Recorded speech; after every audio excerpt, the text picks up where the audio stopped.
ব্লগাররা কোনোদিন এই লেন্স কিনবেন না কেন? চলেন জেনে নেওয়া যাক। Hello everyone, welcome from digital shop. তো আমার হাতে আছে বর্তমানে সামসাং এর 35T1.9। তো এই লেন্সটিতে কি কি বিশেষত্ব আছে, এই লেন্সটি আপনারা কোথায় কিভাবে ইউজ করবেন, সবকিছু ইন ডিটেলস বলে দেবো আমরা এই ভিডিওতে।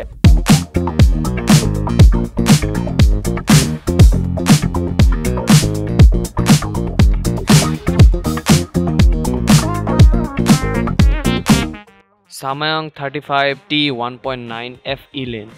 এই লেন্সটিতে রয়েছে 8K video recording support, linear STM মোটরের মাধ্যমে মসৃণ ফোকাসিং, হালকা এবং কম্প্যাক্ট ডিজাইন, মাত্র 280 গ্রাম ওজন, 9টি অ্যাপারচার ব্লেডের মাধ্যমে মসৃণ ব্যাকগ্রাউন্ড ব্লার, ফোকাস সেভ ও অন্যান্য ফাংশন কনফিগার করার জন্য রয়েছে কাস্টম সুইচ ও বাটন। লেন্সটির সামনে রয়েছে অ্যালুমিনিয়াম স্ট্রোক, যা লেন্সটিকে ধুলা ও পানির ছিটা থেকে প্রতিরোধ করবে। তো এই লেন্সটি মার্কেটের বেস্ট প্রাইসে নিতে হলে চলে আসুন আমাদের ডিজিটাল শপে। আমাদের ডিজিটাল শপের শপ লোকেশন হচ্ছে Bashundhara city level 6 block D, shop number 8586। এবং আপডেট প্রাইস পেতে ভিজিট করুন আমাদের ওয়েবসাইট www.digitalshoppe.com।